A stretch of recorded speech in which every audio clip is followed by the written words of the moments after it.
The morning of Wednesday, April 10th, 1912, begins quietly over Southampton Harbor. Long before the sun fully rises above the rooftops of the bustling English port, a pale blue light slowly spreads across the calm waters of the docks. A cool spring breeze drifts inland from the Solent, carrying with it the familiar scent of salt water mixed with fresh timber, coal smoke, engine oil, and damp rope. Along the quayside, the first workers arrive in heavy coats and flat caps, their footsteps echoing softly against the cobbled streets that wind between rows of warehouses. Small tugboats move silently through the still water, their low whistles breaking the peaceful morning only occasionally before fading once more into the gentle quiet. As daylight grows brighter, an enormous silhouette gradually emerges from the morning mist. Towering above every warehouse, every church spire, and every crane stands the RMS Titanic. Even while perfectly motionless beside the dock, she possesses an extraordinary sense of presence. Her black hull stretches for nearly 900 feet, disappearing so far into the distance that it seems less like a ship and more like a floating city. Above the black hull rises a broad white superstructure lined with endless rows of windows, reflecting the first golden rays of the rising sun. 4 enormous buff-colored funnels stand proudly against the clear morning sky, though only 3 will carry smoke from the great engines below. The 4th has been included largely for ventilation and to create a perfectly balanced appearance that speaks of elegance as much as engineering. The harbor itself slowly awakens around the great liner. Dock workers guide long wagons loaded with crates of fresh vegetables, sacks of flour, barrels of potatoes, baskets of fruit, bottles of wine, fine china, polished silverware, and countless other supplies toward the ship. Every item has been carefully selected to support thousands of passengers and crew during the voyage across the Atlantic. Fresh flowers arrive in wooden boxes to decorate elegant dining rooms and luxurious cabins. Thousands of pounds of meat, fish, butter, eggs, milk, tea, coffee, and fresh bread disappear steadily through cargo doors beneath the promenade decks. Somewhere below, teams of cooks begin quietly organizing kitchens that rival the finest hotels in Europe. Nearby, railway carriages arrive carrying passengers from across Britain and the continent. Some step onto the platform dressed in elegant traveling clothes, their luggage carefully labeled for first-class accommodations. Others arrive carrying simple suitcases tied with sturdy leather straps, preparing to begin entirely new lives in North America. Their reasons for boarding differ greatly. Wealthy businessmen look forward to important meetings in New York. Families dream of fresh opportunities waiting across the Atlantic. Young couples hope to begin new chapters together. Some travel for adventure, others for necessity, but all now find themselves gathered beside what is unquestionably the largest moving object ever built by human hands. Seen from the dock, the Titanic appears almost impossibly graceful despite her immense size. Her designers have carefully balanced power with beauty. Long, sweeping lines guide the eye from the sharp bow toward the elegant stern.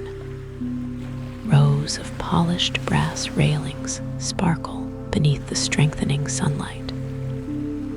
The wooden promenade decks, crafted from pale teak, glow warmly against the crisp white paint of the upper structures. Every detail has been considered. Every curve serves both purpose and appearance. Though built to withstand the harsh North Atlantic, the ship also resembles a grand floating hotel whose elegance rivals the finest buildings in London or Paris. As boarding begins, passengers walk slowly across wide gangways leading toward the ship's entrances. Uniformed officers greet them politely, while stewards assist with luggage and answer quiet questions about cabins, dining rooms, and departure times. Everything unfolds with remarkable order. Porters carry polished trunks, leather suitcases, hat boxes, and carefully wrapped parcels through broad corridors already glowing beneath electric lights. Although electricity remains a novelty in many homes across Britain, aboard Titanic, it has become an invisible convenience, quietly illuminating every hallway, staircase, and cabin. Stepping aboard for the first time, many passengers pause almost instinctively. The decks seem astonishingly wide beneath their feet. Looking upward reveals towering masts, graceful lifeboats suspended neatly above the promenade, and the enormous funnels reaching high into the cloudless morning sky. Looking outward across the harbor, nearby ships suddenly appear much smaller than they had only moments before. The scale of Titanic quietly reshapes every comparison. The first-class entrance opens into surroundings unlike anything most travelers have ever experienced at sea. Rich oak paneling lines broad corridors, while polished brass fixtures catch the warm morning light. Thick carpets soften every footstep. Crystal light fixtures hang gracefully from ornate ceilings decorated with delicate plasterwork, inspired by the grand hotels and country houses of Edwardian England. Fresh flowers arranged carefully inside elegant vases add gentle color throughout the public rooms. Even before exploring further, passengers begin realizing that this voyage promises comforts far beyond ordinary travel. Farther below, second-class accommodations welcome schoolteachers, ministers, engineers, merchants, and middle-class families seeking pleasant but practical surroundings. Their cabins are comfortable, bright, and thoughtfully designed, offering a level of luxury that only first-class passengers enjoyed aboard many earlier ocean liners. Clean white bedding rests neatly upon polished wooden bedsteads, while wash basins supplied with fresh water reflect the careful attention paid to even modest accommodations. Deeper still, third-class passengers begin settling into cabins that, though simple, represent remarkable improvements over previous generations of transatlantic travel. Entire families find private sleeping spaces instead of vast communal dormitories common aboard older immigrant ships. Clean bedding, electric lighting, proper ventilation, and shared dining rooms provide dignity and comfort rarely available to ordinary travelers crossing the Atlantic at the beginning of the 20th century. Above these quiet scenes, the crew moves steadily through final preparations. Engineers descend into the great engine rooms hidden deep within the hull, where enormous steam engines stand ready beneath towering steel beams. Firemen begin carefully feeding coal into massive furnaces whose heat will eventually produce the steam needed to move the ship across the ocean. Stewardesses arrange flowers inside elegant cabins. Housekeepers smooth, crisp white sheets across hundreds of beds. Bakers remove fresh loaves from warm ovens, while chefs quietly inspect kitchens that stretch across multiple decks. The harbor grows busier with each passing hour. Families wave farewell from the dockside, while photographers capture images of the magnificent liner preparing for her maiden voyage. Small boats move carefully around the giant vessel, appearing almost toy-like beside her towering hull. The tide rises gently beneath the ship, lifting her almost imperceptibly, as though the sea itself prepares to welcome her into open water. Shortly before noon, a deep whistle echoes across Southampton. Its rich sound rolls slowly through the harbor, bouncing gently from warehouses and distant hills before fading into the spring air. Conversations pause. Heads turn instinctively toward the great liner. Thick mooring ropes begin loosening one by one.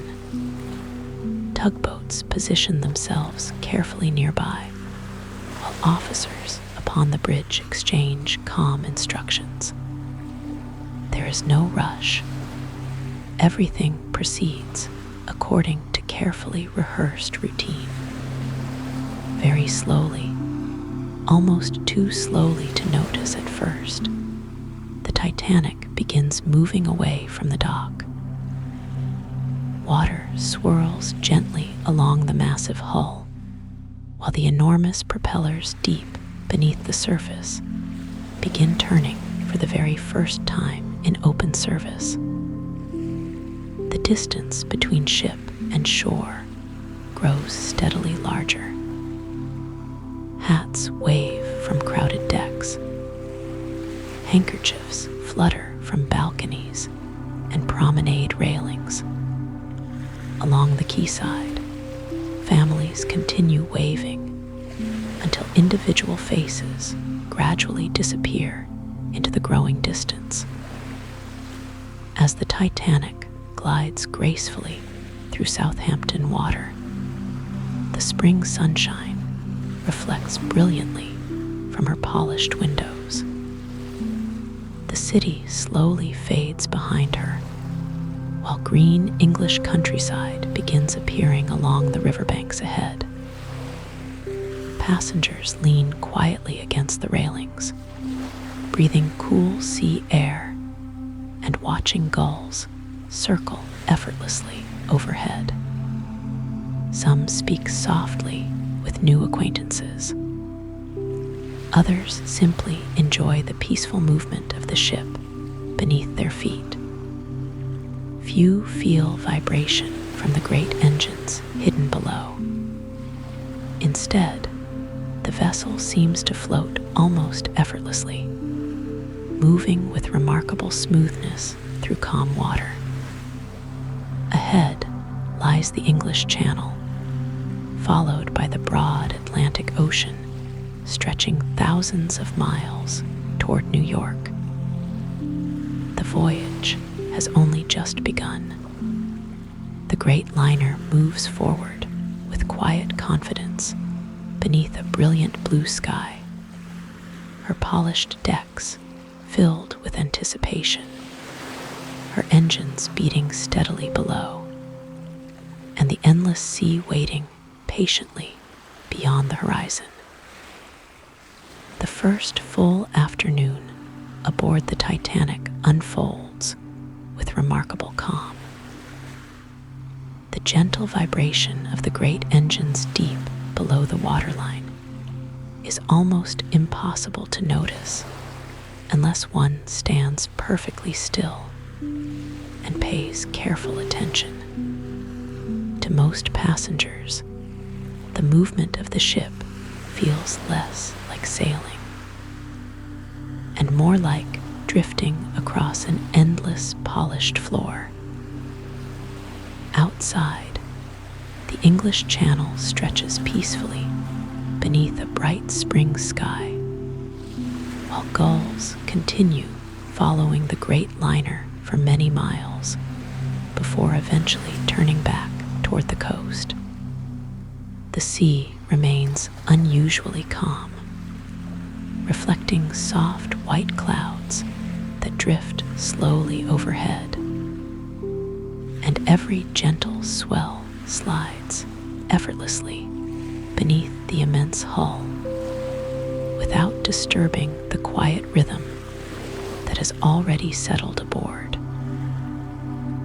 For many passengers, the afternoon becomes an opportunity to explore what newspapers have already called the finest ship ever built. Rather than hurrying from one room to another, people wander slowly through broad corridors, pausing frequently to admire the remarkable craftsmanship surrounding them. Every passageway appears thoughtfully designed. Walls are finished with polished oak, mahogany, walnut, and sycamore. Brass fittings gleam beneath soft electric lighting. Thick carpets quietly absorb footsteps, creating an atmosphere more reminiscent of an elegant country estate than a vessel crossing the sea. Perhaps nowhere aboard the Titanic captures the imagination more completely than the grand staircase. Rising gracefully through several decks beneath a magnificent glass dome, it immediately becomes one of the ship's most admired spaces. Sunlight filters gently through the ornate skylight high above, filling the staircase with warm natural light that shifts subtly throughout the day. Rich oak paneling surrounds every landing, while beautifully carved balustrades sweep gracefully downward toward the reception room below. At the center of the staircase stands an elegant clock supported by carved wooden figures representing honor and glory crowning time. Though passengers often pause here for photographs or quiet conversation, the staircase never feels crowded. Its generous proportions invite people to linger, appreciating the beauty rather than merely passing through. The reception room beyond offers another example of quiet luxury. Comfortable chairs, upholstered in fine fabrics, are arranged beside polished tables holding fresh flowers gathered before departure. Large windows allow soft daylight to enter, while delicate decorative moldings create an atmosphere of refined simplicity. Guests sit reading newspapers, writing postcards, or enjoying relaxed conversation, while stewards move discreetly between them, offering assistance whenever needed. There is little noise beyond the gentle murmur of voices and the distant, almost imperceptible pulse of the engines. Nearby lies the first-class lounge, a room inspired by the grand drawing rooms of wealthy English homes. Plush sofas invite passengers to settle comfortably with books borrowed from the ship's library. Tall windows frame endless views of the calm sea drifting quietly past outside. Decorative fireplaces, though purely ornamental aboard the ship, add a familiar domestic warmth to the room. Soft lamps, polished wood, carefully selected artwork, and tasteful floral arrangements combine to create a peaceful atmosphere where hours pass almost unnoticed. The library itself remains wonderfully quiet throughout the afternoon. Shelves filled with novels, travel journals, poetry, history, and illustrated volumes line the walls from floor to ceiling. Gentle sunlight falls across polished reading tables, where passengers lose themselves within stories, while the Atlantic carries them steadily westward. Turning pages becomes one of the loudest sounds in the room. Outside, the ocean stretches endlessly beyond the windows, yet inside, the peaceful silence encourages reflection and rest. Not far away, gentlemen gather within the smoking room, a richly decorated space inspired by London's exclusive clubs. Leather armchairs sit comfortably beside polished wooden tables, where passengers quietly discuss business, politics, travel, and family, while enjoying cigars or pipes. Large stained glass windows cast colorful patterns across the carpet whenever sunlight reaches them. The atmosphere remains relaxed, free from hurry or interruption. Time aboard the Titanic seems to move according to a slower rhythm than life ashore. Throughout the ship, countless smaller details quietly reveal the extraordinary care invested in her design. Brass handrails have been polished until they shine almost like gold. Crystal light fixtures scatter soft reflections across polished ceilings. Every door closes smoothly.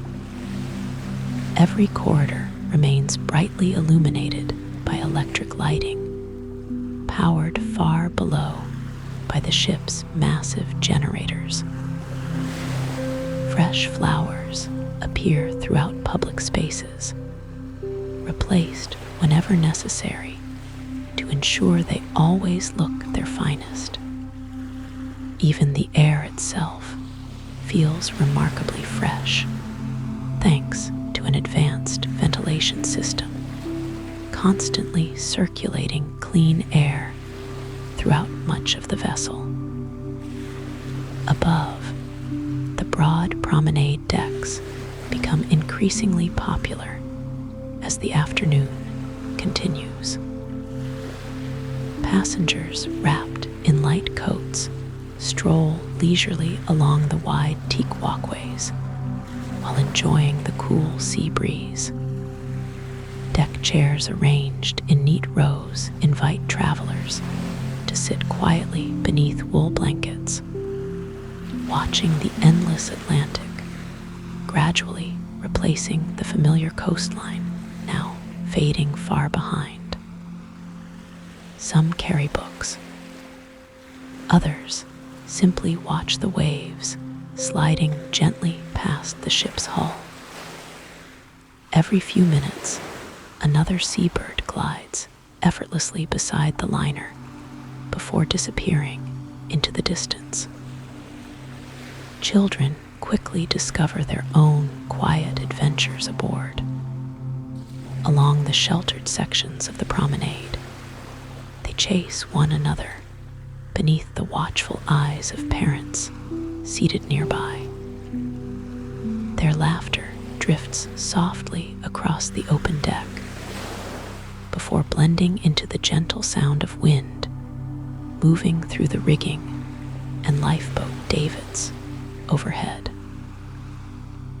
Unlike the formal elegance found inside many public rooms, the promenade offers a relaxed atmosphere where every passenger can simply enjoy the journey itself. Second-class passengers soon discover surroundings that would have been considered luxurious aboard many other ships. Their library features comfortable chairs, polished wood furnishings, and large windows overlooking the sea. Spacious dining rooms offer white tablecloths, fine china, and attentive service. Cabins remain bright, clean, and thoughtfully furnished with wardrobes, wash basins, and comfortable bedding. For teachers, engineers, ministers, and professionals making the crossing, the accommodations exceed every expectation. Farther below, third-class passengers begin settling comfortably into their own spaces.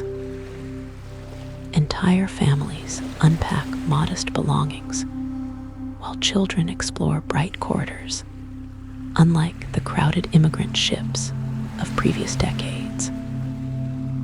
Dining rooms provide simple but nourishing meals served at proper tables, rather than requiring passengers to prepare food themselves.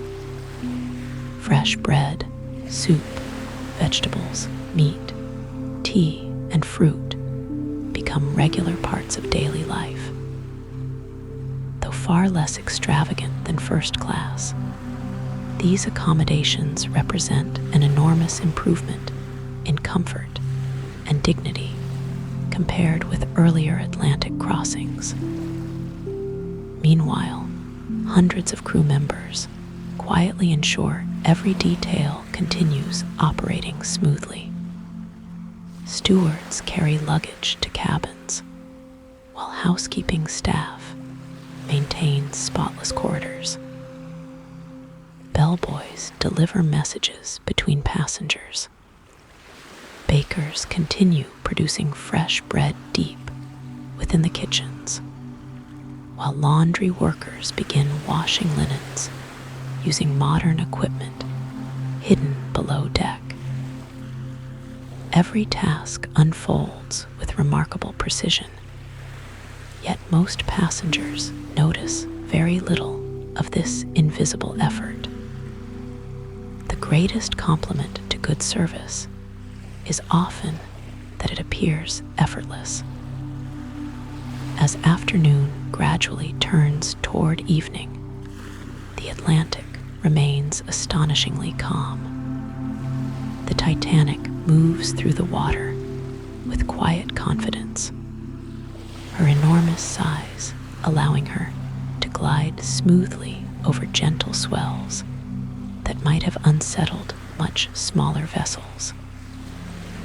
Looking outward from the promenade, passengers see nothing but endless blue stretching toward every horizon. Above them, thin white clouds drift slowly across a brilliant sky, while the fresh spring breeze carries only the clean scent of the open sea.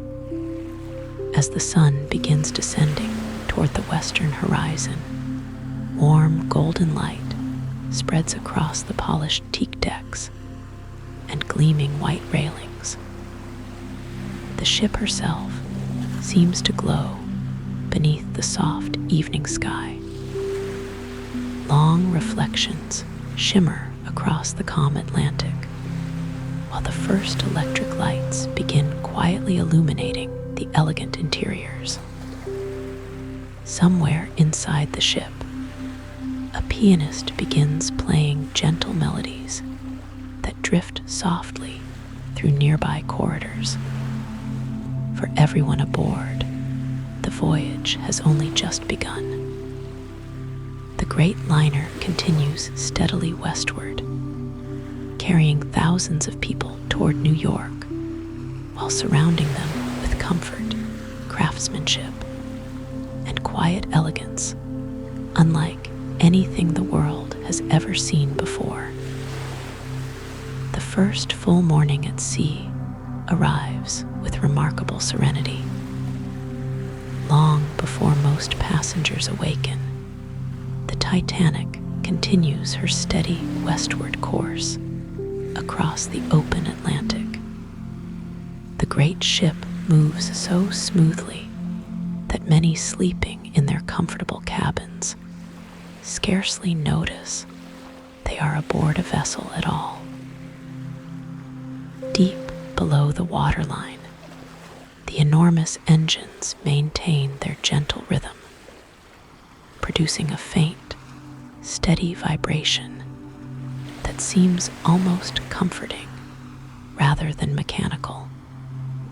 Outside, the Atlantic stretches endlessly beneath a pale blue sky as the first rays of sunlight slowly climb above the eastern horizon, painting the calm sea with soft shades of gold, silver, and rose.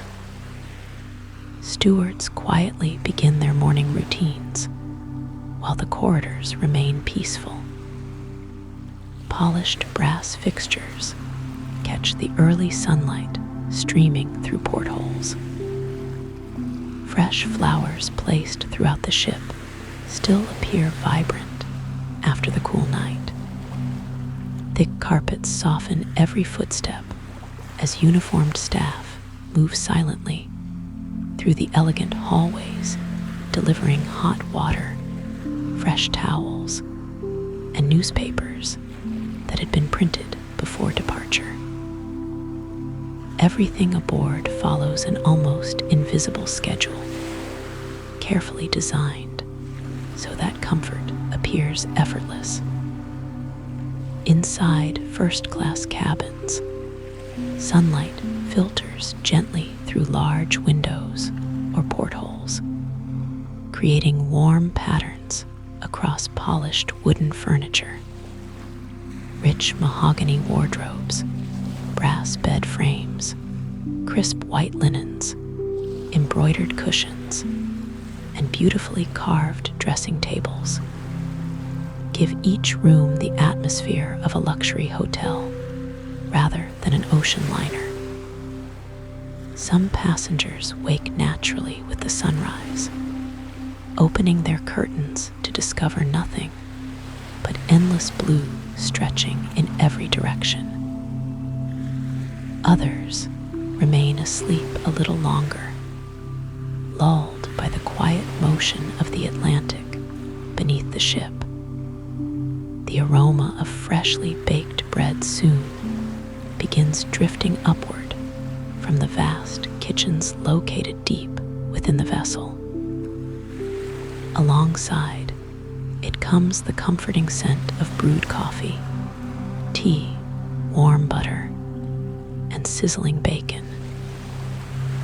Breakfast aboard the Titanic is an elegant affair, prepared by a remarkable team of chefs, bakers, pastry cooks, and kitchen assistants who have already been working for several hours before the first guests arrive. Fresh eggs, grilled fish, porridge, pastries, fruit preserves, smoked salmon, kidneys, sausages, toast, fresh fruit, cereals, and countless varieties of tea and coffee are prepared with extraordinary attention to detail. The first-class dining saloon slowly fills with soft conversation as passengers arrive dressed in smart morning attire. Tall windows allow natural light to flood the magnificent room, reflecting from polished silverware, crystal glasses, and fine china bearing the insignia of the White Star Line. White tablecloths stretch perfectly across every table, while fresh flowers add gentle color throughout the enormous dining hall. Waiters move gracefully between tables, serving breakfast with quiet professionalism that never feels hurried. Some passengers linger over several cups of coffee while reading newspapers brought aboard before sailing. Others quietly discuss plans for their arrival in New York, business meetings awaiting them, or family members they hope to visit. The atmosphere remains relaxed. No one seems particularly concerned with time. A transatlantic crossing offers something increasingly rare, even in 1912, the opportunity to slow down completely. Meanwhile, second-class passengers enjoy breakfasts that would have impressed guests at many fine hotels ashore. Their dining room, though more modest in decoration, remains bright, spacious, and welcoming. Fresh bread, eggs, porridge, fish, cold meats, fruit, tea, and coffee are served upon neatly arranged tables where families, professionals, and travelers begin another peaceful day at sea. The conversations are warm and cheerful. Teachers speak with engineers. Young couples admire the ocean beyond the windows. Children quietly finish breakfast before eagerly asking to explore more of the ship.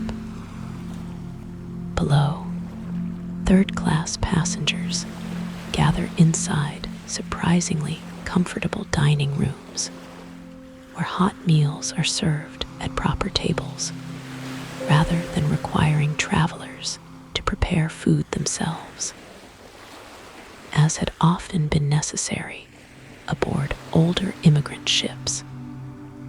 Bowls of oatmeal, fresh bread, stew, tea, and simple but nourishing breakfasts provide welcome comfort for families beginning new lives across the Atlantic. Though the surroundings remain practical rather than luxurious, there is a remarkable sense of dignity throughout these spaces. Once breakfast concludes, many passengers naturally find themselves drawn toward the broad promenade decks. The spring air remains cool but refreshing, carrying the unmistakable scent of the open ocean. Deck chairs arranged neatly along the railings quickly become occupied by travelers wrapped comfortably in wool blankets while reading novels, or simply watching the sea glide quietly past. The Titanic's immense size allows these outdoor spaces to feel surprisingly peaceful, even with hundreds of people enjoying the morning sunshine. There is always room to stroll comfortably without feeling crowded. Walking along the promenade becomes one of the voyage's greatest pleasures.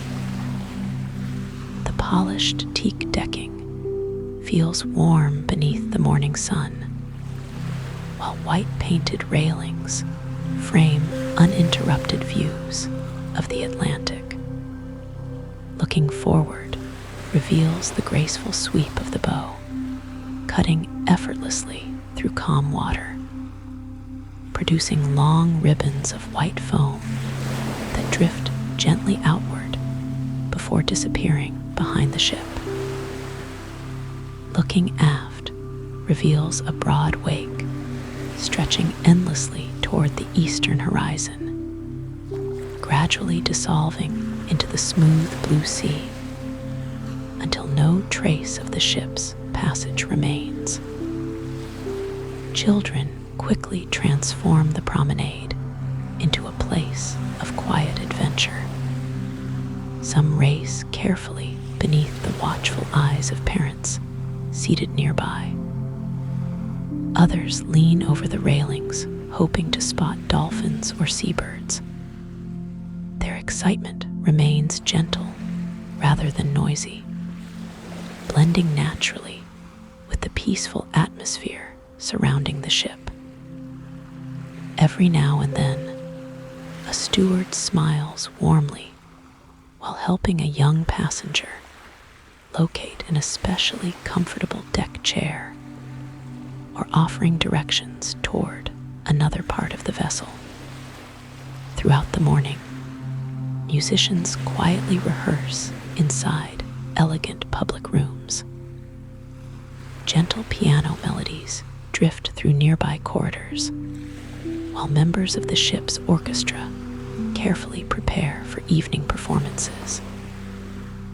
Their music adds another subtle layer to life aboard, never overwhelming the quiet atmosphere, but enriching it with familiar melodies that remind passengers of comfortable drawing rooms back home.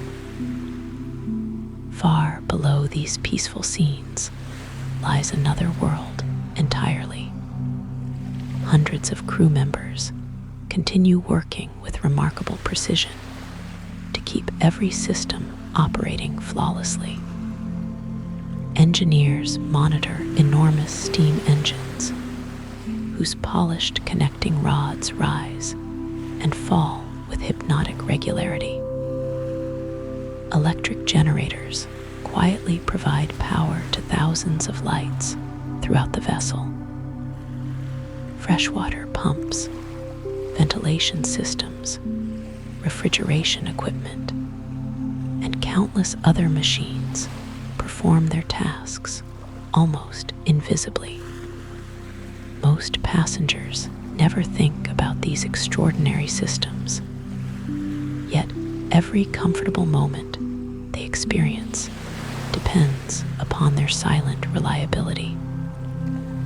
By late morning, the Atlantic has become almost perfectly calm.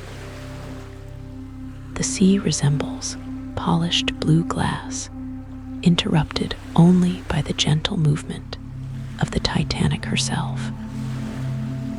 Thin white clouds drift lazily across the sky, while sunlight sparkles endlessly across the water.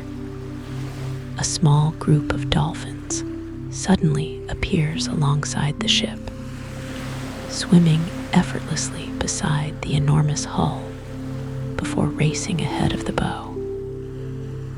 Passengers gather quietly along the railings, smiling as the graceful animals leap through the clear water before disappearing once again beneath the waves. Several seabirds continue following the ship, despite the growing distance from land. They glide effortlessly upon invisible air currents, occasionally circling high above the funnels before drifting away toward the horizon. Their quiet presence reminds everyone that even far from shore, the Atlantic remains full of life. As noon approaches, a ship's bell sounds softly somewhere aboard, marking another peaceful milestone in the voyage. The Titanic continues westward beneath brilliant sunshine, her elegant decks filled with quiet conversation, gentle music, warm hospitality, and the calm confidence of a vessel regarded by many as the finest ever built.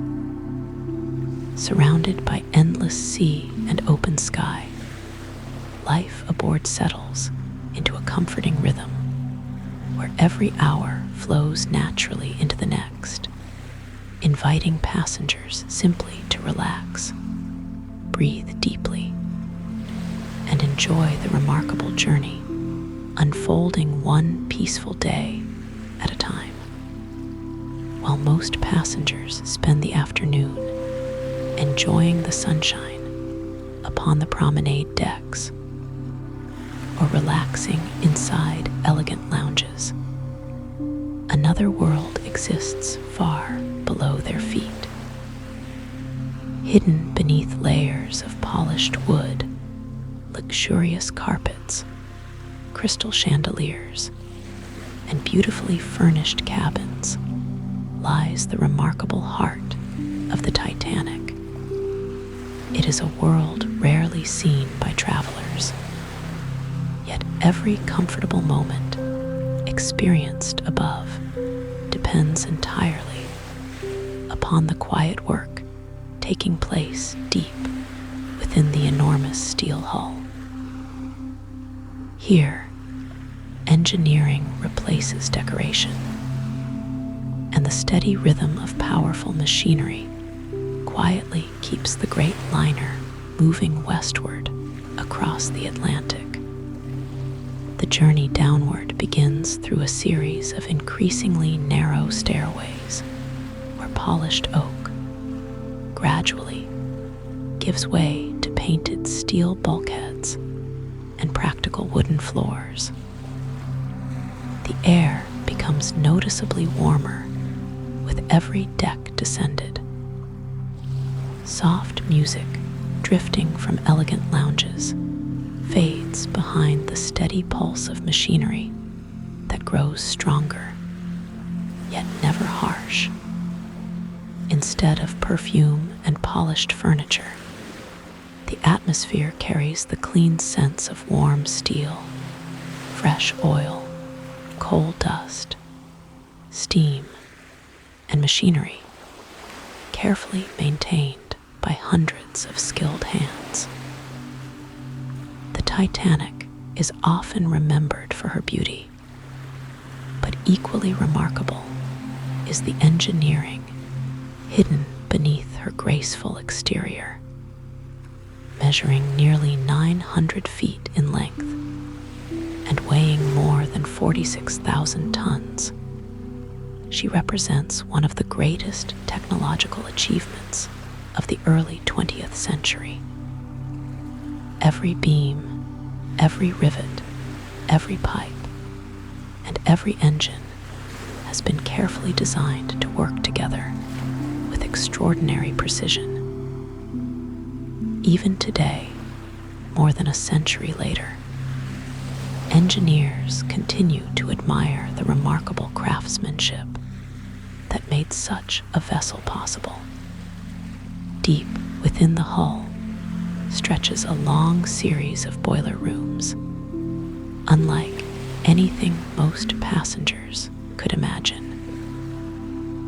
24 enormous double-ended boilers and 5 single-ended boilers stand in neat rows beneath towering ceilings of steel. Each boiler resembles a giant cylindrical chamber built to withstand tremendous pressure.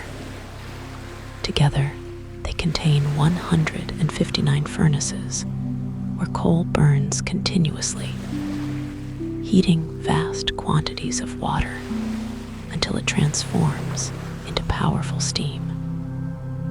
Though the machinery itself appears immense, the boiler rooms remain remarkably orderly.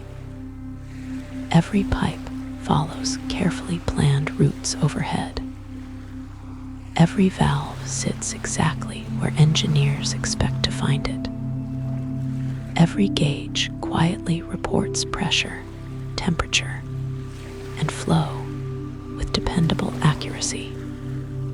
The firemen begin their work long before sunrise and continue throughout every hour of the voyage. Armed with sturdy steel shovels, they feed carefully measured amounts of coal into the glowing furnaces. The work is physically demanding, yet highly organized. Rather than rushing, each man follows a practiced rhythm developed through years of experience. A furnace door opens briefly, revealing brilliant orange light from the fire within.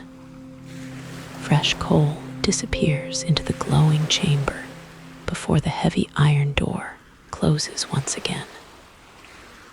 The process repeats steadily hour after hour, producing the steam that powers the ship without interruption. Behind the firemen work another group known as trimmers. Their responsibility is equally important, yet often overlooked.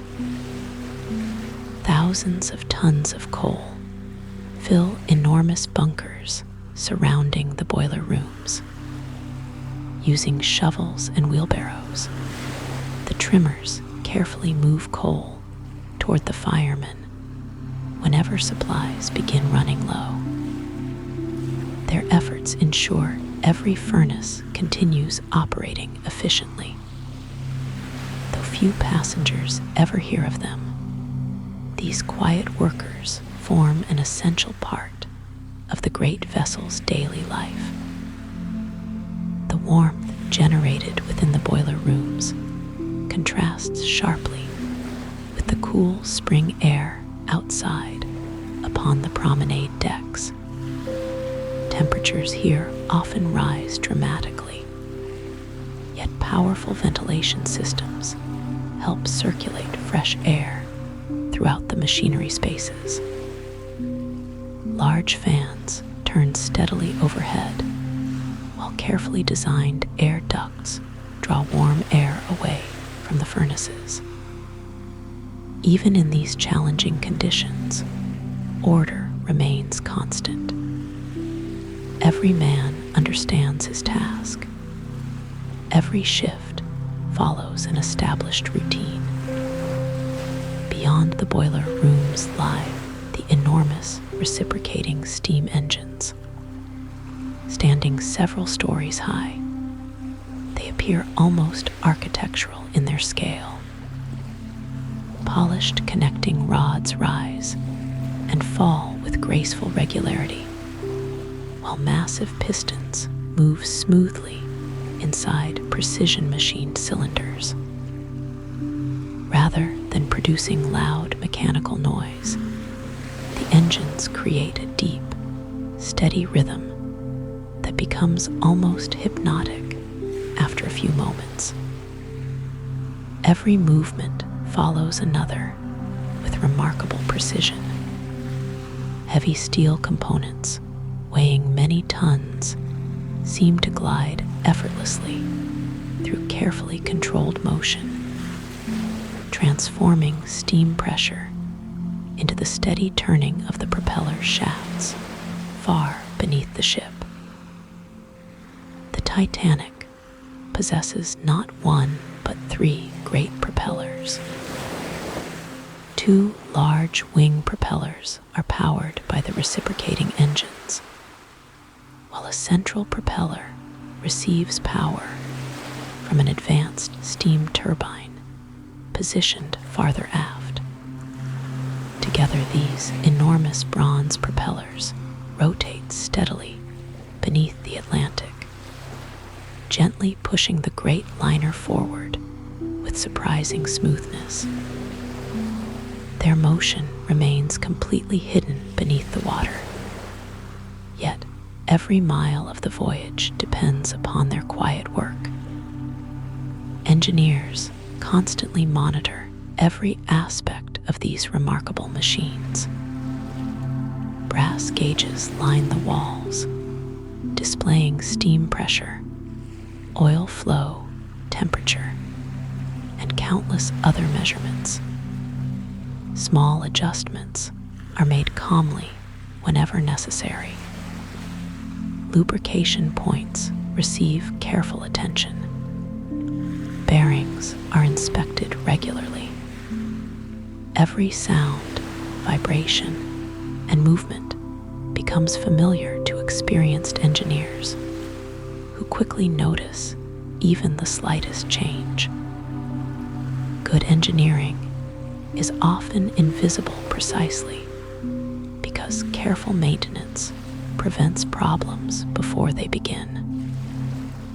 Not far from the engine rooms stand the ship's electrical generators.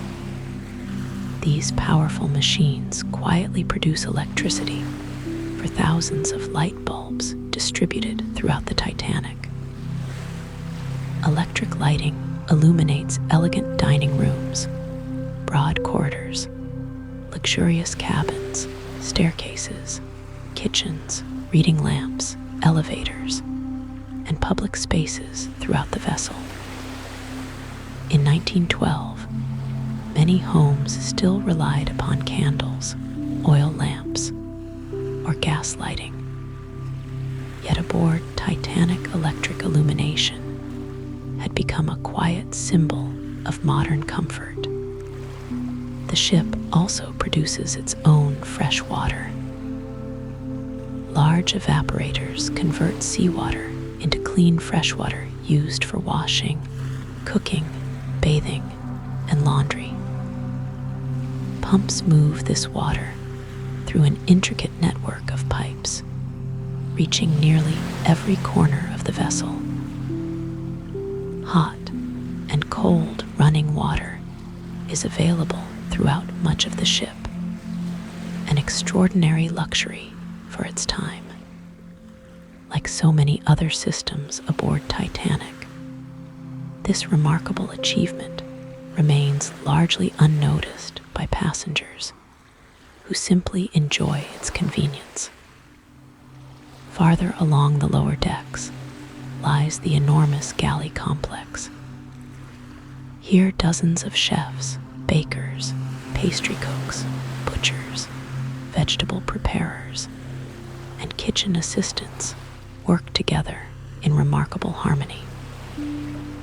Vast ovens bake fresh bread throughout the day, while giant stock pots gently simmer soups and sauces. Rows of polished copper pans hang neatly above spotless workstations. Fresh vegetables are carefully prepared. Meat is expertly trimmed.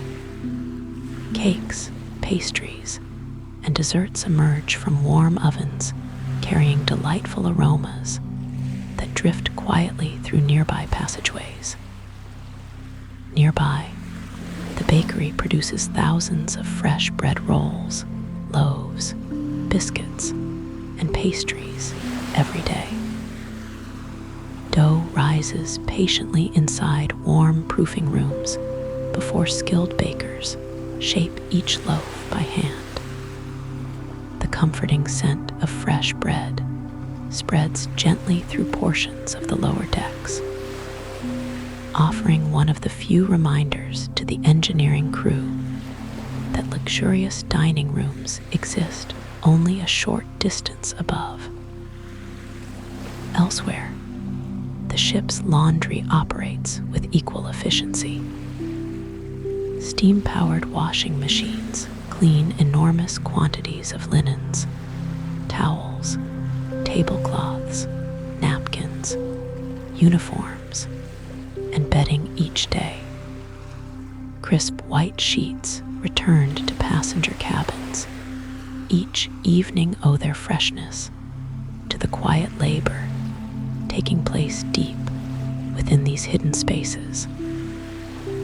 The mail room forms another fascinating part of the Titanic's daily operation. Thousands of letters and parcels travel across the Atlantic inside neatly organized compartments where postal clerks carefully sort mail, even while the ship remains underway. For many passengers, sending letters home represents an important part of the voyage.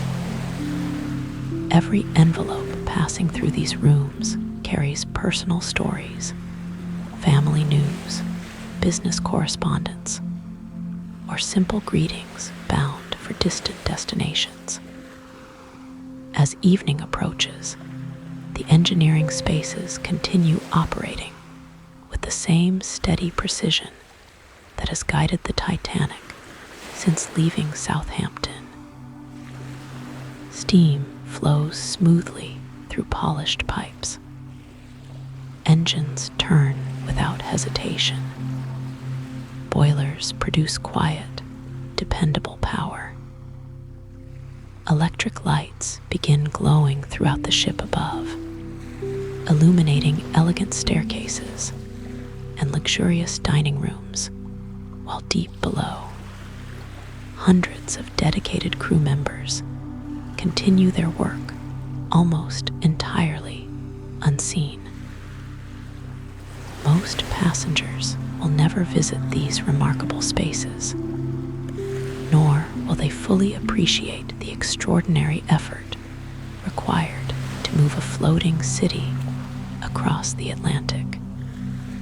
Yet hidden beneath every peaceful promenade, every comfortable cabin, every elegant meal, and every softly glowing lamp lies this vast mechanical heart, beating steadily with quiet confidence as the Titanic continues her graceful westward journey across the calm evening sea. Several peaceful days have now passed since the Titanic slipped quietly away from Southampton, and the great liner has settled into a rhythm that feels almost timeless. Morning follows evening with gentle certainty, while the Atlantic itself seems content to offer calm weather and wide open skies. Each sunrise arrives softly over the eastern horizon, bathing the polished decks in warm golden light before slowly climbing into a sky of brilliant blue. Looking outward from any point along the promenade, passengers see nothing but an endless meeting of sea and sky. The world beyond the ship has become wonderfully simple. The Atlantic Ocean possesses a quiet beauty, unlike any landscape found upon land. Mountains remain fixed. Forests stand rooted. Rivers follow familiar paths. The ocean, however, is forever changing, while somehow appearing exactly the same. Every wave is different from the one before it, yet together they create a steady rhythm that continues hour after hour, day after day.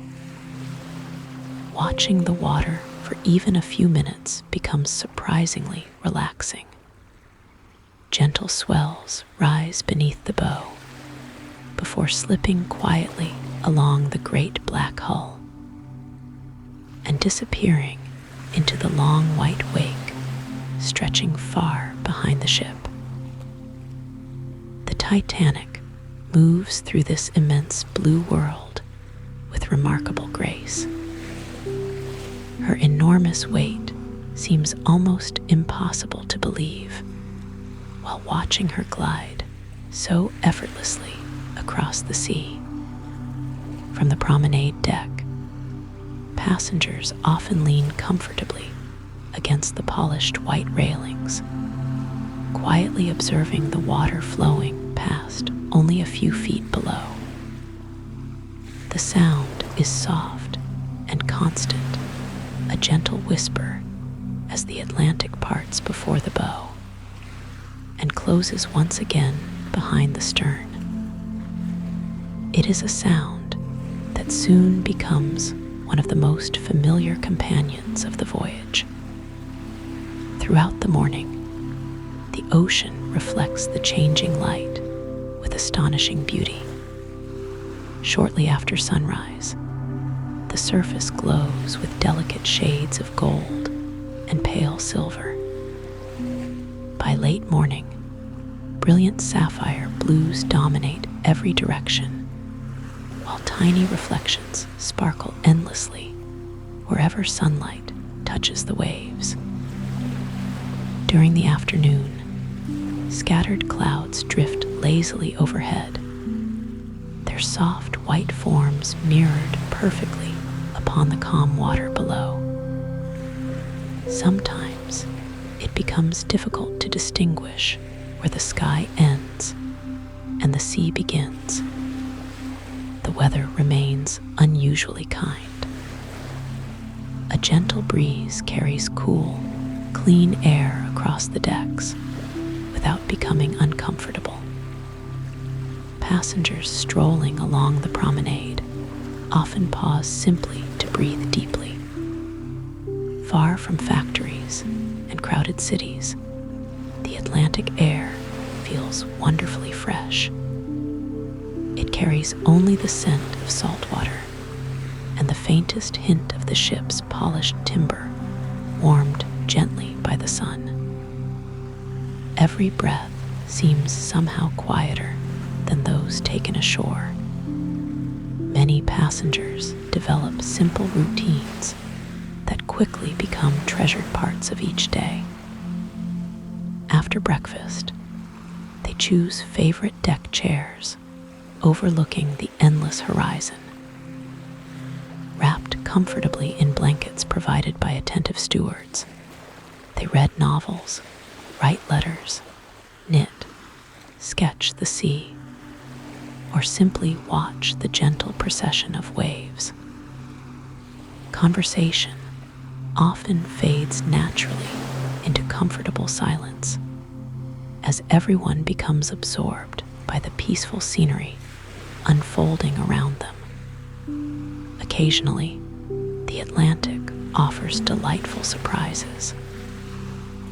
One bright afternoon, several dolphins appear unexpectedly beside the Titanic. Their smooth gray bodies move effortlessly through the crystal blue water, keeping pace with the enormous ship for several minutes. Every so often one leaps gracefully into the air before disappearing beneath the surface once again. Passengers gather quietly along the railings, smiling as the playful animals weave through the gentle bow wave with apparent ease. Children point excitedly, while photographers carefully position their cameras, hoping to capture the brief encounter before the dolphins continue their own journey into the open sea. Far above, seabirds continue making occasional appearances despite the growing distance from land. Some glide effortlessly upon invisible air currents generated by the moving ship, barely moving their wings for long periods of time. Others circle high above the funnels, before disappearing toward distant horizons.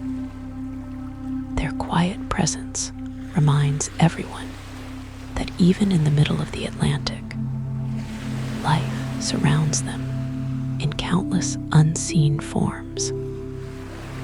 Captain Edward Smith spends much of his day upon the bridge, calmly overseeing the voyage with the confidence gained from decades at sea. His reputation throughout the White Star Line has earned him enormous respect among passengers and crew alike. Standing quietly beside the great windows of the bridge, he studies the sea ahead, exchanges occasional words with his officers, and reviews navigation reports delivered throughout the day. There is no sense of urgency. The weather remains excellent. Visibility is superb, and the Titanic continues making steady progress toward New York. Nearby, the ship's officers quietly maintain their regular watches. Every 4 hours, responsibilities pass smoothly from one officer to another. Binoculars scan the horizon. Compass readings are checked carefully. The ship's course is confirmed using both traditional navigation techniques and the latest instruments available in 1912. Every observation is recorded neatly within the official logbook, creating a detailed record of the voyage's progress across the Atlantic. Deep inside the wireless room, another remarkable innovation quietly connects the Titanic with the wider world. 2 Marconi operators spend long hours receiving and transmitting messages using the latest wireless telegraph equipment. The rhythmic clicking of Morse code fills the small room as news, weather reports, personal messages, and commercial telegrams pass invisibly through the air. For passengers, sending greetings to friends or family thousands of miles away feels almost magical. A message composed comfortably aboard the ship may reach land long before the Titanic herself arrives in New York. The wireless operators remain exceptionally busy throughout each day. Some messages contain simple family greetings. Others concern business matters awaiting passengers upon arrival. Ships traveling hundreds of miles apart also exchange information regarding weather conditions, sea ice, and navigation. Every message is received carefully, written neatly onto paper, and delivered by attentive stewards to the appropriate recipient. Though few passengers think much about the small wireless room tucked away high within the ship, it quietly represents one of the greatest technological achievements of its age. As afternoon gradually gives way toward evening, the Atlantic begins another breathtaking transformation. The brilliant blue of midday slowly deepens into richer shades of cobalt before warm golden sunlight spreads across the water once more. Long reflections shimmer endlessly toward the horizon, while the Titanic herself appears almost radiant beneath the soft evening glow. White railings, polished brass fittings, and the great buff-colored funnels all catch the changing light beautifully. Passengers gather along the promenade to witness the sunset. There is no need for conversation. Nature provides its own quiet entertainment.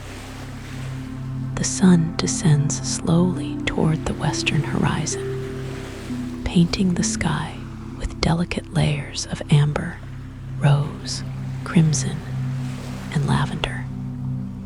Every color reflects upon the calm Atlantic, until sea and sky become almost indistinguishable in their beauty.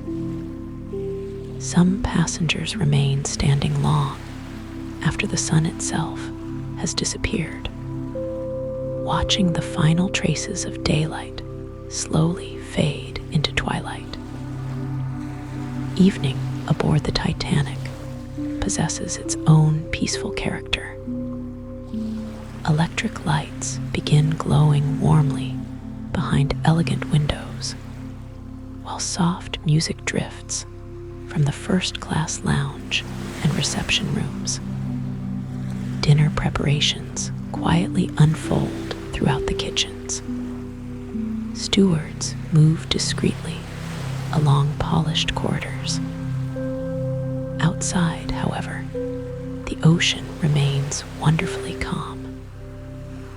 As darkness settles across the Atlantic, a remarkable sight gradually reveals itself overhead.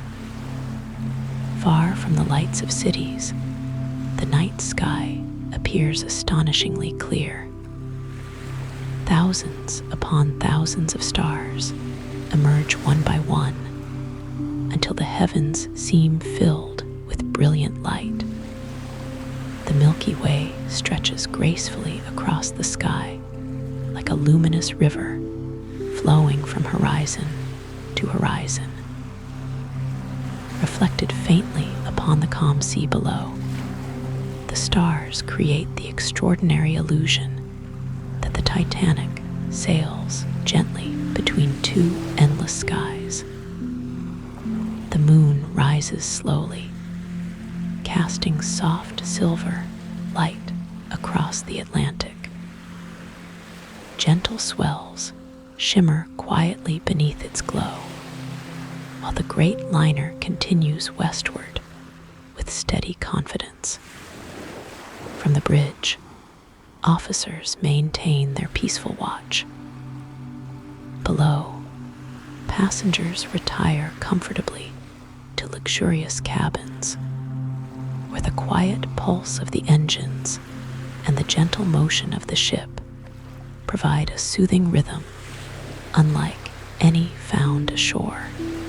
The Atlantic remains calm. The stars continue their ancient journey overhead.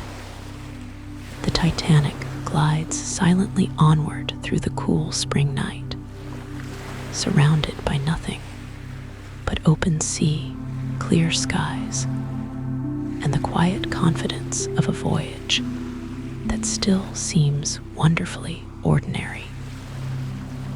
Sunday arrives quietly aboard the Titanic. The morning sky is remarkably clear, with only a few delicate clouds drifting high above the Atlantic. The sea itself appears almost perfectly smooth, interrupted only by the graceful movement of the great liner as she continues steadily toward New York. Looking across the horizon, it is impossible to tell where the deep blue ocean ends and the pale blue sky begins. The ship seems suspended between two endless worlds, carried gently westward by engines whose steady rhythm has now become as familiar as a heartbeat. Many passengers wake a little later than usual, enjoying the peaceful atmosphere of a leisurely Sunday at sea. There is no rush to begin the day. Sunlight enters cabins softly through polished windows and portholes. illuminating crisp white bedding, polished brass fixtures, carved wooden furniture, and fresh flowers arranged carefully by attentive stewards. Outside, the cool spring air invites another quiet morning upon the promenade deck. Breakfast unfolds with the same elegance that has become characteristic of life aboard the Titanic. Fresh bread still arrives warm from the ovens below deck, while silver coffee pots catch the morning sunlight streaming through the dining room windows. Gentle conversation drifts between beautifully dressed passengers, discussing books, travel plans, music, and the remarkable comfort of the voyage. The atmosphere feels almost like a peaceful country hotel rather than a ship crossing one of the world's largest oceans. After breakfast, many passengers gather in the first-class lounge or reading room, where newspapers, novels, travel journals, and illustrated magazines provide quiet entertainment. Others choose to spend the morning walking slowly around the promenade deck, enjoying the crisp Atlantic breeze while watching endless ribbons of white foam trailing gracefully behind the ship. Every step across the polished teak decking seems unhurried. The voyage itself has become the destination. A small Christian service is held for passengers wishing to attend. Soft hymns fill one of the elegant public rooms, while sunlight filters gently through large windows overlooking the sea. The gathering is peaceful and reflective. Some passengers bow their heads quietly during prayers, while others simply enjoy the calm atmosphere created by familiar music and gentle voices. Beyond the windows, the Atlantic continues its endless movement beneath the brilliant spring sky, completely unchanged by the quiet ceremony unfolding aboard the great liner. Elsewhere aboard the ship, life continues according to its comfortable rhythm. Children explore wide corridors beneath the watchful eyes of parents, occasionally stopping to admire polished brass elevators or the magnificent grand staircase glowing beneath its great glass dome. The staircase remains one of the most admired spaces aboard Titanic. Sunlight dances across its carved oak balustrades, while the famous clock above the landing quietly marks another peaceful hour of the voyage. By late morning, deck chairs once again fill with passengers wrapped comfortably in blankets despite the bright sunshine. The North Atlantic air remains pleasantly cool, making long hours outdoors particularly enjoyable. Some travelers read quietly. Others write postcards or letters that will eventually be mailed upon reaching New York. A few simply close their eyes, listening to the gentle sound of waves slipping past the hull, while the warm sunlight rests upon their faces. The ship's orchestra spends much of the afternoon rehearsing inside the elegant first-class reception room. Soft violin melodies drift through nearby corridors, joined by the gentle tones of cello and piano. The musicians rehearse familiar waltzes, light classical pieces, and popular songs of the Edwardian era. Their music never dominates the atmosphere. Instead, it becomes another subtle part of the peaceful environment, blending naturally with quiet conversation and the distant rhythm of the engines far below. Lunch is served with the same attention to detail that has characterized every meal since departure. Fresh soups, roasted meats, seasonal vegetables, delicate pastries, puddings, and carefully prepared desserts arrive upon beautifully arranged tables. White-gloved waiters move silently between guests, ensuring every detail receives thoughtful attention. Crystal glasses sparkle beneath electric chandeliers, while polished silver reflects the afternoon light. Below deck, the enormous kitchens continue operating with astonishing precision. Bakers prepare fresh cakes for afternoon tea, while pastry chefs decorate elegant desserts destined for the evening meal. Butchers, fishmongers, vegetable cooks, sauce chefs, and pastry assistants work together almost like a carefully rehearsed orchestra, each contributing quietly to the remarkable dining experience enjoyed throughout the ship. The afternoon gradually settles into complete relaxation. Some passengers gather in the Palm Court, one of the most beautiful public spaces aboard Titanic. Decorated with wicker furniture, flowering plants, and large windows allowing abundant natural light, it resembles a peaceful conservatory overlooking the sea. Here, afternoon tea becomes a cherished daily ritual. Fine china cups, delicate sandwiches, warm scones, cakes, and fragrant tea are served while soft conversation fills the room. Outside, the Atlantic remains extraordinarily calm. The sea has become almost mirror-like, reflecting the pale spring sky with remarkable clarity. Small ripples spread gently outward from the Titanic's massive hull before fading into complete stillness.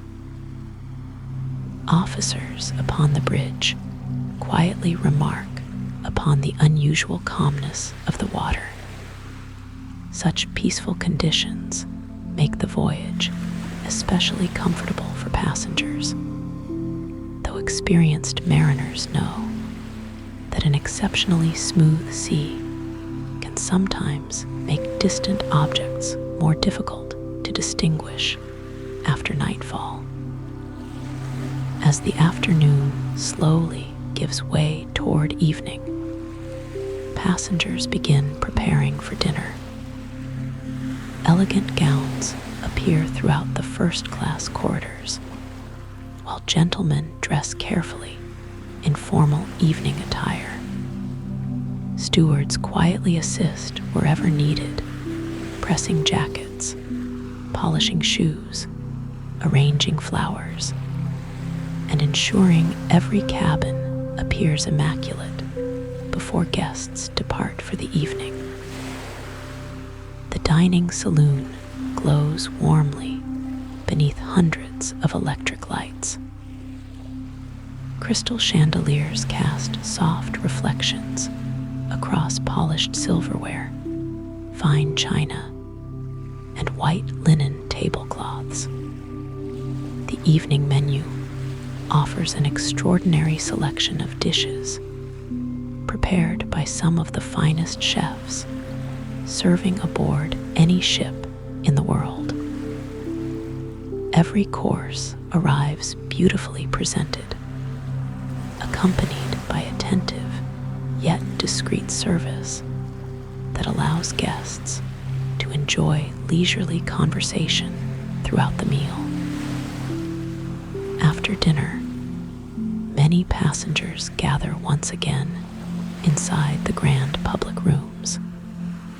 Some enjoy music performed by the orchestra, while others retire to the smoking room, library, or lounge for quiet conversation. Laughter remains gentle. Voices never rise above the pleasant murmur filling the elegant spaces. Beyond the great windows, darkness slowly settles across the Atlantic. Stepping outside after dinner reveals an unforgettable sight. The night is exceptionally clear. There is almost no moon, allowing the stars to shine with extraordinary brilliance. The Milky Way stretches overhead in astonishing detail, appearing almost close enough to touch. The sea below reflects only the faintest shimmer of starlight, appearing dark, calm, and almost perfectly still. Captain Edward Smith spends part of the evening upon the bridge, quietly reviewing the ship's progress with his officers. The Titanic continues maintaining excellent speed beneath ideal weather conditions. Wireless operators remain busy receiving routine messages from other vessels crossing the Atlantic. Among these transmissions are occasional reports describing areas of floating sea ice farther west. Such reports are noted and delivered to the bridge, becoming part of the ordinary flow of navigational information exchanged between ships. Nothing about these messages seems especially unusual to experienced officers accustomed to North Atlantic crossings. By 10 o'clock, many passengers begin retiring for the evening. Corridors grow quieter. Stewards extinguish unnecessary lights while maintaining soft illumination throughout the ship. The orchestra concludes its final performance. Gentle footsteps gradually disappear as cabin doors close one by one. Outside, the Atlantic remains astonishingly peaceful. The air feels colder now, carrying the crisp freshness typical of spring nights far from land. The sea is so calm that scarcely a wave disturbs its dark surface. Above, countless stars continue shining across the heavens with remarkable clarity. The Titanic moves silently beneath them, her great engines beating steadily below, her elegant interiors growing quiet as thousands of passengers settle comfortably into sleep, completely unaware that the tranquil beauty of this extraordinary night will soon become one of the most remembered evenings in maritime history. The evening settles gently over the Atlantic with extraordinary calm. As the final traces of sunset disappear beyond the western horizon, a cool stillness spreads across the sea.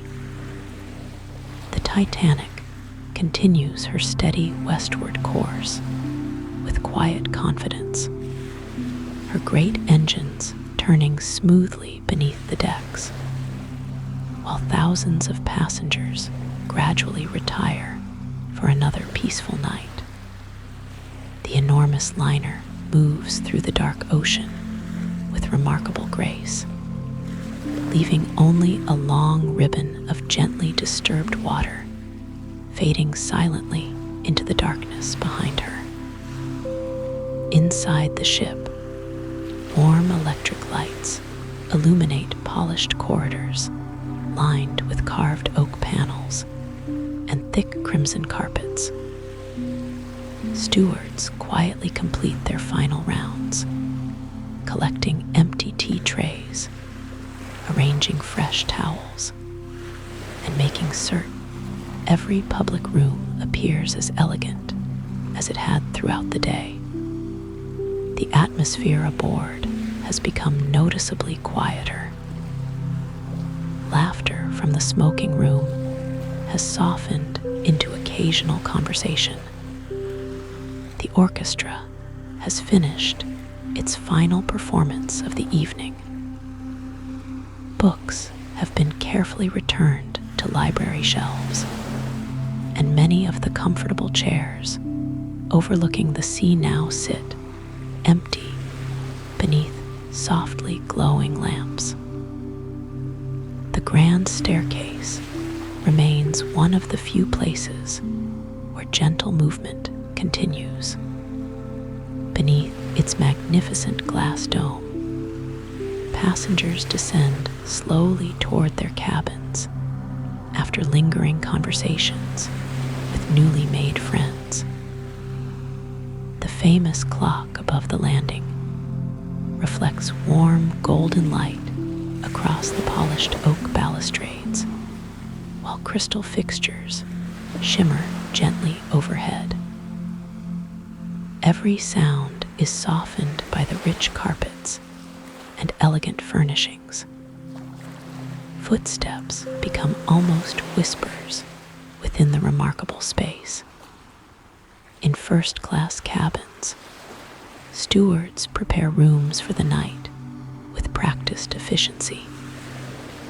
Curtains are drawn carefully across the windows. Beds are turned down.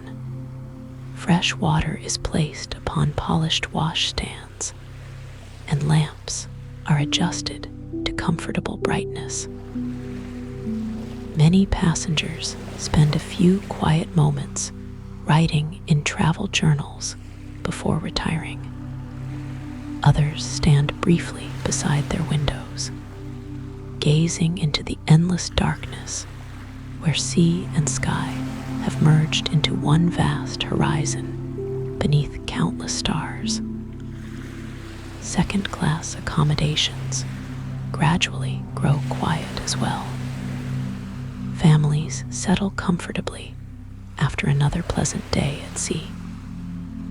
Children, tired from hours spent exploring the ship, quickly fall asleep while parents finish reading or quietly discuss the days that remain before reaching New York.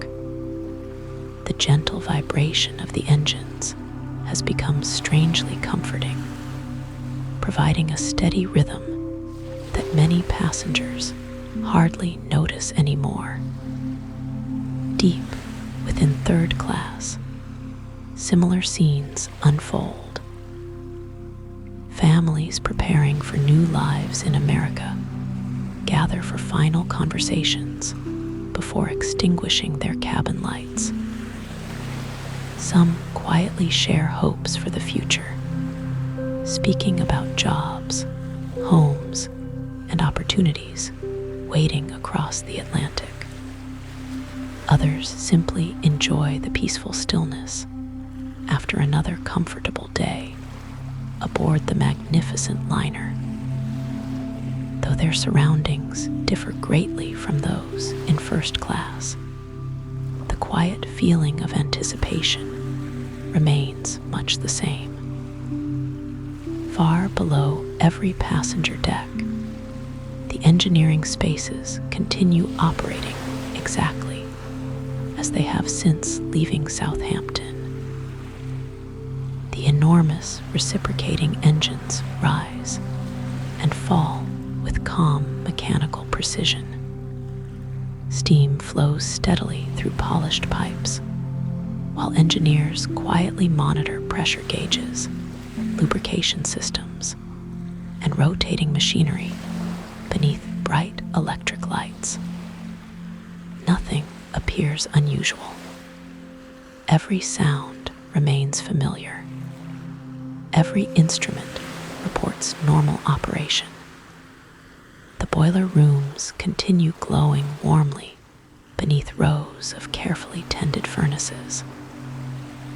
Firemen maintain their steady rhythm, feeding coal into the fires with practiced movements developed through years of experience.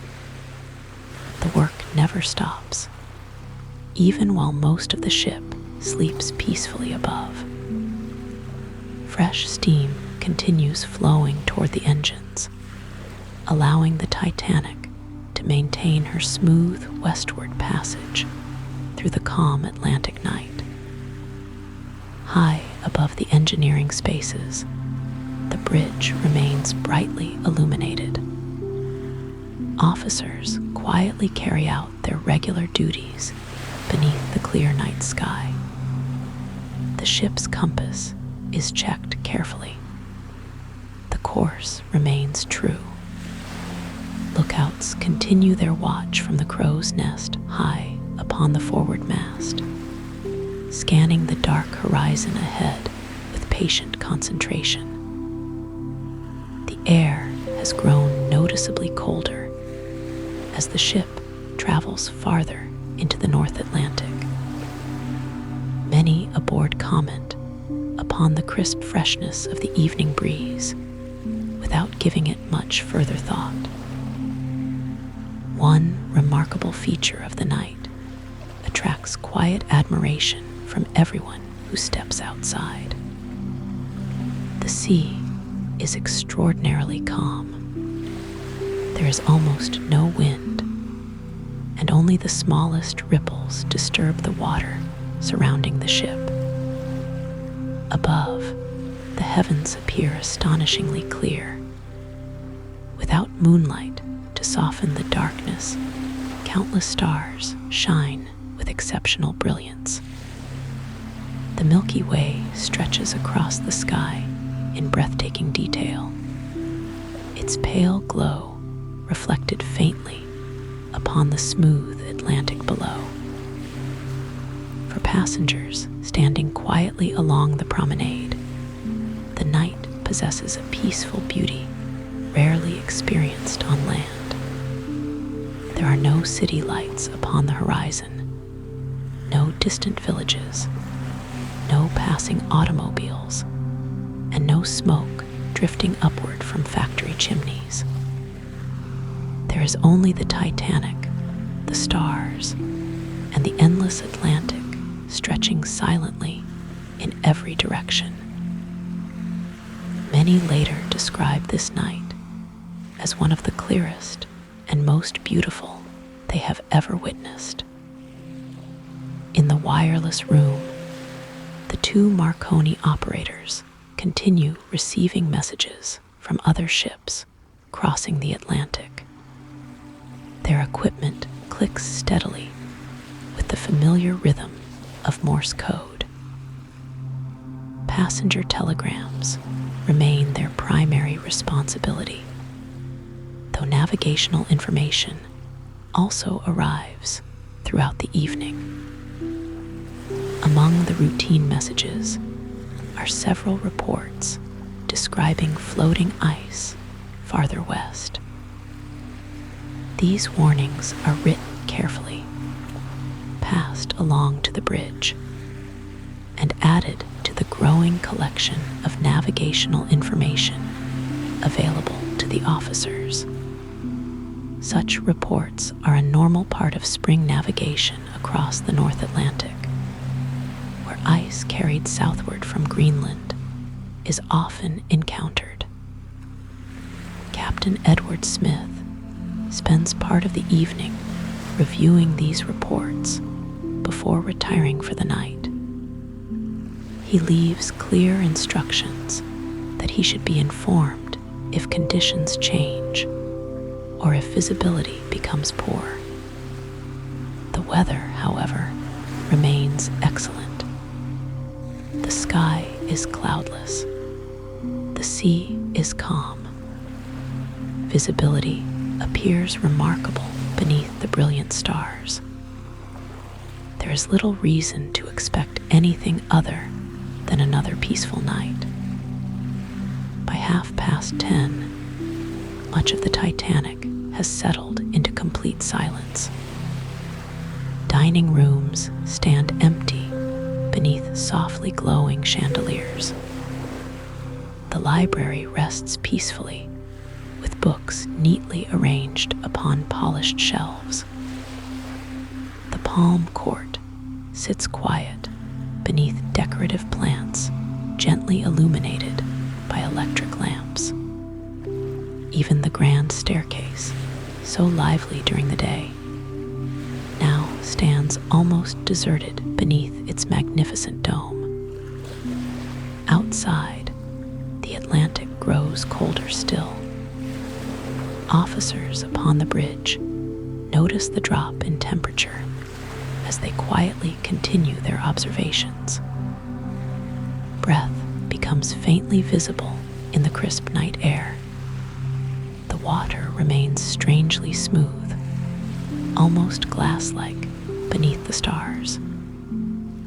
Experienced sailors know that such calm conditions create an unusual challenge. Without waves breaking against floating ice, there is little white foam to reveal an iceberg's presence from a great distance. The sea itself becomes a dark mirror, beautiful yet difficult to read. High in the crow's nest, the lookouts continue their careful watch. Wrapped warmly against the growing cold, they scan the horizon ahead with unwavering attention. Their task is simple but important. Observe the sea continuously and report anything unusual immediately. Hour after hour they study the darkness stretching before the bow, while the Titanic continues gliding steadily through the silent Atlantic. A little before midnight, the calm routine of the bridge continues unchanged. Officers exchange quiet words while checking the compass and confirming the ship's position. Far ahead, the horizon appears empty beneath the stars. Then, almost imperceptibly at first, a darker shape begins separating itself from the darkness beyond. It does not seem especially large at first glance. There is no dramatic appearance, only a pale form gradually becoming more distinct against the black water ahead. The lookouts immediately recognize that the object remains motionless while the ship steadily approaches. A warning bell rings sharply through the still night, followed instantly by a telephone call to the bridge. The officers respond without hesitation, calmly issuing the commands that years of training have prepared them to give. The great ship begins responding as her helm changes course and her engines are ordered to reduce power. The enormous liner turns gracefully, but her tremendous size also means that every movement requires time and distance. The iceberg slides slowly past the starboard side, its pale face briefly illuminated against the night. A gentle scraping vibration travels almost unnoticed through portions of the ship, so slight that many passengers mistake it for nothing more than another ordinary movement of the vessel. Conversation continues quietly in a few remaining public rooms. Most people asleep in their cabins remain completely unaware that anything unusual has occurred. Above, the stars continue shining exactly as before. The Atlantic remains calm and silent beneath the clear spring sky. From the promenade decks, anyone looking outward would still see only the endless beauty of the moonless ocean stretching peacefully beneath the heavens. At first, almost nothing appears different. The night remains remarkably still, and the Titanic herself continues floating with the same quiet dignity that has carried her across the Atlantic since leaving Southampton. For a few quiet moments after the gentle collision, life aboard the Titanic continues almost exactly as it had only minutes before. The great liner still moves forward through the calm Atlantic, her lights glowing warmly against the darkness, while thousands of passengers remain peacefully asleep inside comfortable cabins. The engines continue their familiar rhythm, though now slightly slower than before, and the stars overhead shine with the same extraordinary brilliance that had filled the sky throughout the evening. Looking across the ocean from the promenade deck, it would be difficult to imagine that anything significant had happened at all. Many passengers who felt the gentle vibration simply pause for a moment before returning to their conversations or preparing for bed. Some compare the sensation to rolling gently over loose stones beneath the wheels of a carriage. Others believe the ship may have stopped briefly to investigate floating debris. A few curious travelers step outside onto the open decks, wrapping warm coats around themselves against the increasingly cold Atlantic air. They notice nothing unusual beyond the remarkable stillness of the sea and the endless stars stretching above. Captain Edward Smith returns quickly to the bridge after being informed of the collision. His manner remains calm and measured. Together with the ship's officers, he begins quietly gathering information rather than making immediate assumptions. Orders are spoken in steady voices. Engineers are contacted below deck. Reports begin arriving one by one from different parts of the vessel, each adding another small piece to the picture that is gradually unfolding. Deep within the ship, the engineering crew responds with remarkable professionalism.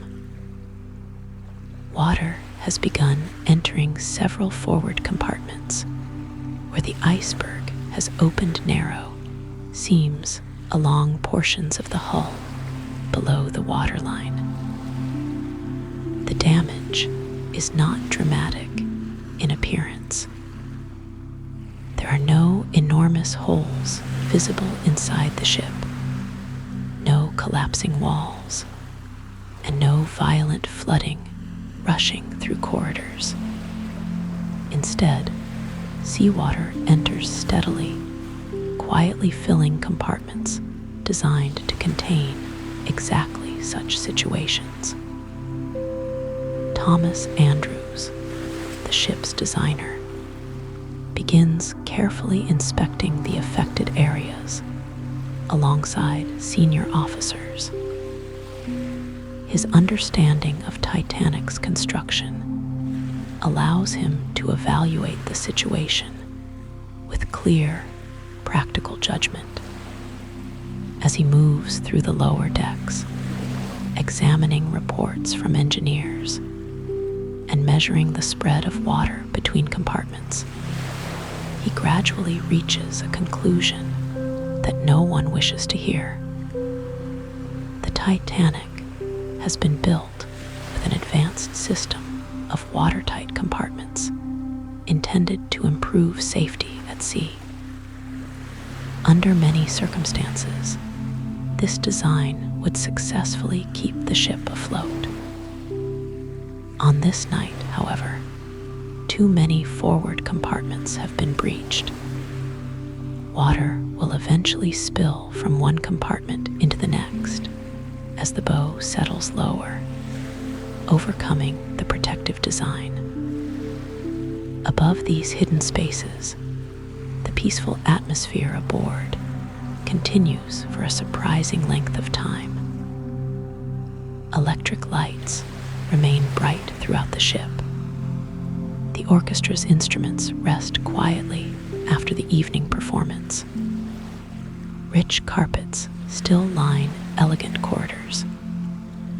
Crystal chandeliers continue glowing warmly inside dining rooms now empty of guests. Fresh flowers remain undisturbed upon polished tables.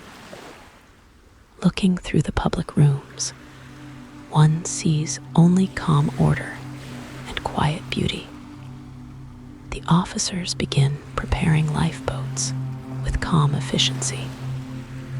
Crew members awaken sleeping passengers politely rather than urgently, advising them to dress warmly and come up to the boat deck as a precaution. Many passengers respond without concern, believing the situation to be little more than a routine safety measure. Some return briefly to collect coats, hats, jewelry, family photographs, or travel documents before making their way through softly lit staircases toward the upper decks. Outside, the night remains breathtakingly beautiful. The sea is almost perfectly calm. There are no large waves striking the hull, no storm clouds gathering overhead, and almost no wind disturbing the surface of the Atlantic. Countless stars continue shining with remarkable clarity across the heavens. The stillness of nature forms a striking contrast with the careful activity now beginning aboard the ship. Lifeboats are lowered gradually into the water. Crew members work carefully according to their training, assisting passengers one step at a time. Many of the first boats leave only partially filled because few people yet understand the seriousness of the situation. Some passengers even hesitate to board, believing the brightly lit Titanic appears safer than a small wooden lifeboat resting upon the cold Atlantic. Throughout these events, countless acts of quiet kindness unfold. Stewards continue helping passengers find their way through unfamiliar corridors. Crew members reassure anxious families with calm voices. Friends remain beside one another. Husbands assist wives into lifeboats while promising to follow aboard later boats. Parents wrap children warmly against the cold night air. The atmosphere remains one of dignity rather than panic. Inside the wireless room, operators Jack Phillips and Harold Bride continue transmitting distress messages without interruption. Their telegraph keys click steadily as they call for assistance from nearby ships. Across the North Atlantic, other vessels receive these signals and begin changing course whenever possible. Though help is on its way, the vast distances separating ships upon the open ocean remind everyone how immense the Atlantic truly is. As the bow gradually settles lower into the water, more passengers begin realizing that the situation is becoming increasingly serious. Yet, even now, remarkable calm continues prevailing across much of the ship.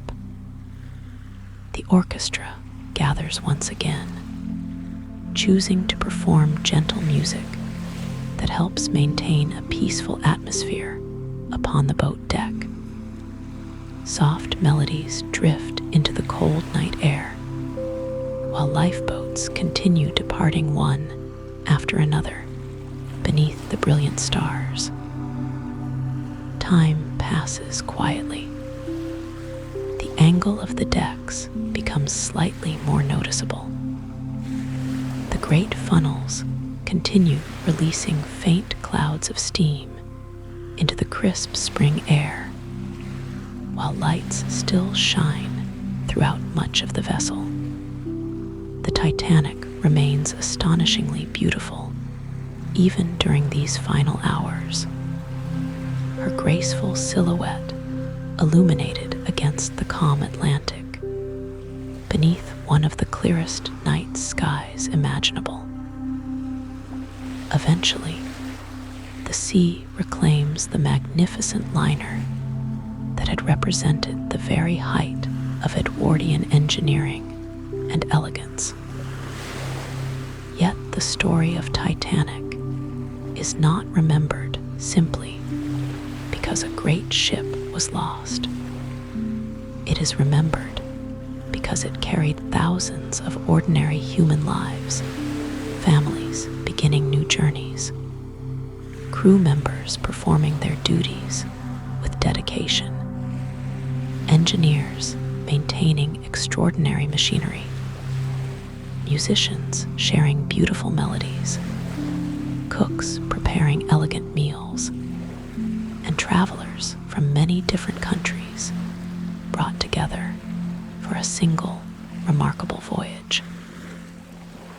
In the years that followed, the lessons learned from Titanic transformed maritime safety across the world. International agreements required sufficient lifeboats for everyone aboard passenger ships. Continuous wireless communication became standard practice. Ice patrols began monitoring the North Atlantic shipping lanes each spring. Safety drills, improved navigation procedures, and stronger international cooperation all emerged from the desire to prevent such a tragedy from happening again. Through these changes, countless future lives have been protected.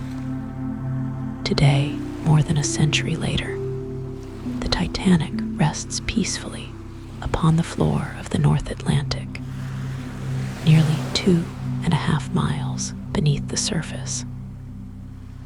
There, in the quiet darkness where sunlight never reaches, marine life now moves gently around the remains of the once magnificent liner. Cold ocean currents flow silently across her weathered steel hull, while tiny creatures gradually transform the ship into part of the deep-sea landscape itself. Time continues its patient work beneath the waves, just as it does everywhere upon Earth. Yet, when many people think of Titanic, they do not first imagine the wreck resting in darkness. Instead, they remember the ship as she appeared during those peaceful first days of April 1912. They picture the polished teak decks glowing beneath the morning sun. They remember the elegant grand staircase filled with warm light. They imagine the orchestra playing softly during afternoon tea. Passengers strolling calmly along the promenade, children watching dolphins leap beside the bow, and the endless Atlantic stretching toward every horizon beneath brilliant blue skies. Perhaps that is the most fitting way to remember her, not only for the final chapter of her voyage, but for the extraordinary achievement she represented, and the peaceful days she carried thousands of people across one of the world's greatest oceans. For nearly a week, life aboard the Titanic unfolded with quiet grace. Meals were shared, friendships were formed, music filled elegant rooms, sunrises painted the Atlantic with gold, while evenings brought countless stars shining above calm seas. The ocean itself continues unchanged. Every morning, sunlight still rises over the North Atlantic exactly as it did in April 1912. Gentle waves still roll across its surface. Dolphins still swim through clear blue water. The stars still fill the night sky above the great shipping routes connecting Europe and North America. Ships continue crossing these waters every day, guided by technology far beyond anything imagined during Titanic's era, yet still sharing the same sea, the same horizon, and the same timeless beauty. As the Atlantic breathes quietly beneath another peaceful sunrise, it carries with it the memory of a remarkable voyage, a journey remembered not only for how it ended, but for the calm elegance, quiet humanity, and gentle moments that unfolded upon one of history's most famous ships as she sailed steadily westward beneath endless skies.